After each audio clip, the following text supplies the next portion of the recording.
What's good, YouTube? Last speaks, man. Early morning, Saturday morning.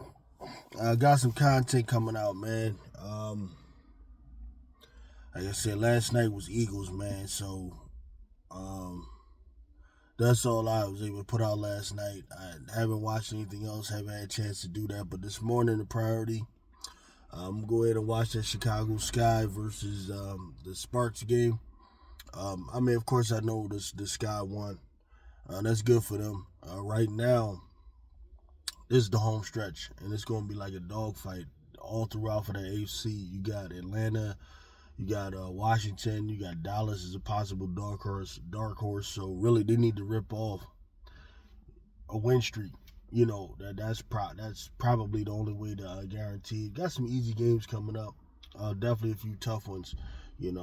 But hey, as long as this team is all the way together, I think Michaela Onyenwere kind of, in a strange way, benefited from Kennedy being out a little bit, so that way she can get more shots and get her kind of game together.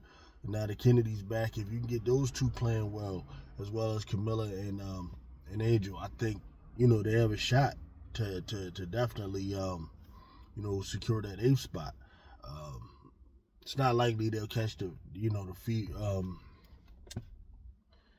Mercury or anybody like that, so it's about this eighth spot, and I would like that for them. I know some people are concerned more about the draft and all of that, but from what I understand, they don't even benefit from not making it. And then I like players to get playoff experience. Young players, I like that. You just get that feel for it, and then that desire for it next year. That's what I think is best. So I really want them to go out there and at least try to secure that eighth spot, man. Eagles, hell of a game. Oh yeah. More W. I gotta watch the Aces and the Sun. Two of my favorite teams to watch. Heard the Aces won. You know what I mean? But I want to, kind of get an idea what happened. I'm debating over whether or not I'm even going to watch the Fever in Minnesota. I may. But it isn't like I wouldn't have predicted that Minnesota wouldn't have won that anyway. Of course, the Lynx are going to win that. Fever, I didn't see it, but the Fever don't play enough defense, man, to be a consistent team for real at the level that people think. You know what I mean? You have to do it on both ends of the floor. Just being an offensive team takes you but so far. You know what I mean? And then with all the bullshit surrounding the Fever, I'm not even like enthusiastic about watching them, to be honest with you. Too much BS, too many bullshit foul calls, too much of an agenda to push somebody in order to appease a bunch of racist ass people because all you want is money. I'm just not feeling that, man. Like, Stephen A. Smith was disgusting again. This dude is really, really, really starting to lose me because I'm one of those people that actually used to like Stephen A. Smith. Against a lot of people. Like, I'm a little different. I actually like Skip Bayless. I like Stephen A. Smith and all of that. And the reason is, I kind of assume that they're up there just making a show. To me, they're just content creators when they're on First Take or Undisputed or whatever. And the idea is to just have something that people want to watch. And I always look at it in light of that.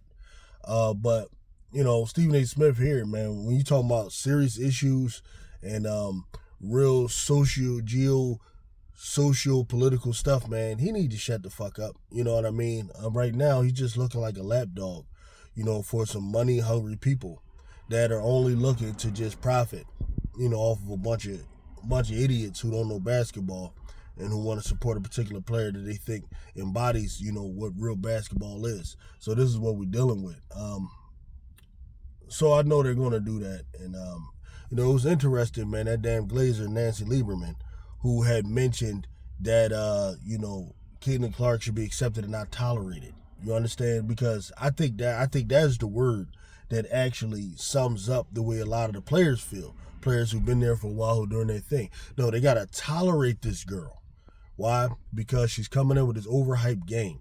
Like I said, she's a good player, but she's nowhere near the best player. They got to tolerate people saying she's the best. They got to tolerate people in high places saying it. They got to tolerate the preferential treatment she gets. They got to tolerate them allowing her to just play outside of the rules on offense, pushing off with that offhand all fucking day, and then this being called a great performance. They got to tolerate this girl getting cooked on defense all the time, and them never mentioning it as if it isn't important. They got to tolerate her being called the best player on the fucking team. Even the all-star team, they got to tolerate people saying she led them to victory even though she didn't do shit, but assist to a bunch of damn great players. They got to tolerate people demanding that she be on teams that she didn't earn. It's a bunch of bullshit with that. So like, I'm debating myself if I'm even gonna watch them. Generally I don't support bullshit. I don't need it in my life. I really don't. It's not that important. Sure, it's good for content, I guess, but not really. I know the real money is in following the wave and kissing, this player's ass. That's really where the money is. I know that as a black man, my opinion about basketball is valued by people. Why? Because people like myself or black men have dominated the sport of basketball, right? For the most part, anyone asks who your GOAT is, if you ain't saying Michael Jordan, you're saying Wilt Chamberlain. If you ain't saying him, you're saying Kareem Abdul-Jabbar. If you're not saying him, some people are saying LeBron James, right? Whatever the case may be, right? It's seen as a sport dominated by black men, and then that same similar type of thing is happening in the W. Even though in the W they're trying to push this narrative bullshit that Diana Taurasi is the GOAT. Which, why would Diana Taurasi be the GOAT when Diana Taurasi does not have the most championships, doesn't have the most MVPs? She's not like, it's like, come on. Is she one of the greats of all time? Sure. Is she possibly top 5? Sure. But let's just keep it for real. If you're going to start a franchise and you got Candace Parker and you got Diana Taurasi to start your franchise with, which one are you picking? You know what I mean? Are you picking Diana, who's very great guard and everything, or are you picking Candace Parker, who's over 6 feet, who can handle the ball like a guard, who can do all this? What you see AJ Wilson doing? That's basically where AJ would get that from, like Candace, that type of skill, you know what I mean? You're going to pick the Candace. That's the one that's going to produce wins, going to produce championships for you. So, a lot of bullshit out here, man. A lot of bullshit. How you the GOAT? You ain't got the most chips. You ain't got the most MVPs. You don't have Defensive Player of the Years. You just, come on, man. What? So they're going to try it with this other person, man. It's sickening. People imagine this person has this game they don't have. When you watch a Rike, right? You watch a Rike play. To them, they think that's Clark. They think that's what they're seeing. No, it's different. It's way different. But like I said, she's a good player. But the proper way to deal with her is she's a rookie player who's learned and having a hell of a rookie year. But we're not going to be saying she's better than this person and that person and that person just because she gets more assists. You get more assists because you pass the ball more. I mean, come on, man. Y'all dudes got to learn. And I'm seeing these, black people, they think that they're so sincere because they kiss Caitlin Clark's ass. Come on, man. Stop. I wish YouTube would stop putting them people in my feed, man. I don't care. All right. You're black and you think Caitlin Clark is all that. You're just as delusional as the white people who say that. It don't matter. The Chinese people, it doesn't matter. We're talking basketball and you're analyzing an actual game. You're analyzing the way someone plays, what they're able to do on the court, right? I mean, who cares, man? What color they are. Besides, people who keep bringing it up. The ones who keep bringing it up are the ones who are accusing black people. The only way in the world you could possibly think that, Angel Reese is just as good a player as Caitlin Clark is as if you're racist, Which one day I'm gonna get into that whole discussion too as well, because that term is being thrown around improperly as well. It's really an insult to people who dealt with real racism as a social institution, as a policy that was being enforced by an actual government. And most of y'all too, I think this is the other thing a lot of y'all need to understand. When black people generally, especially my generation, complain about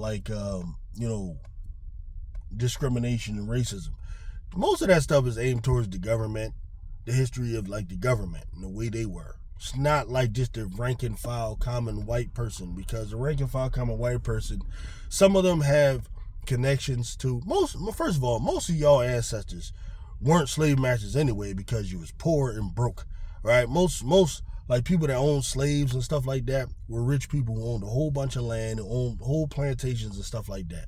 The rest of you motherfuckers, honestly, most of your ancestors was poor, may have came to America on ships in the 1920s from places like Ireland, places like Italy, where you weren't even considered white anyway, but you decided, you know what, it's more beneficial to just blend in with these white people, so that way I'll get the advantages that they have, and that's where privilege comes from, right? Those are the things people are talking about. But, one day, we'll have those conversations, but most of your ancestors was them jokers that was locked outside the damn castle, okay, where the royal family who told you that they were of better stock than you are, where the highborn better stock, while you're just pieces of shit, the descendants of serfs and gardeners and all of that kind of stuff. Most of you were locked outside of the castle walls. When they pulled the drawbridge up, your family couldn't get in. That's most of y'all, for real. All right. So when you complain about that, it's usually complaining about the government that you're not running. So first of all, most of y'all need to stay out of that argument anyway. Don't tell, how you going to tell people who were the descendants of either colonialism or racism that they don't know what the hell a racist is. How arrogant, just the arrogant of these young people that we're dealing with now.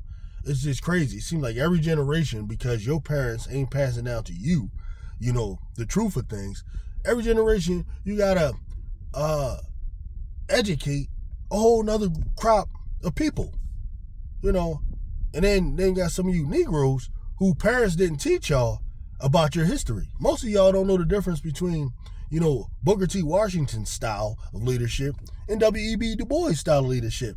That, much less Marcus Garvey. We get into that, right?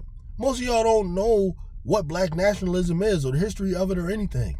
And you out here just using these terms because you're listening to content creators, tell you what.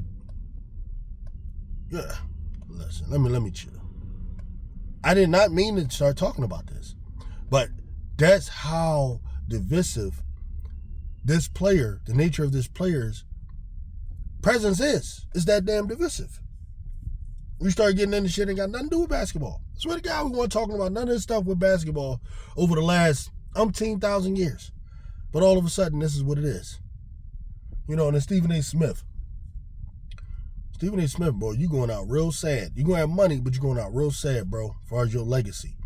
To sit up there and say that it's Angel Reese's fault because she should know better than to mock a white person in front of a white crowd. You damn coon. That's what he is. That's just flat out what he is, man. That is really, wow. That's just unbelievable that he said that. I still can't get over that. But anyway, man,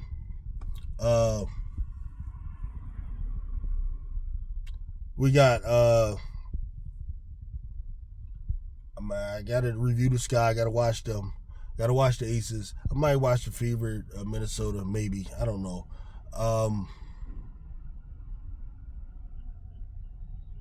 And then tomorrow we got more football, man. So, peace, love, and hair grease, man.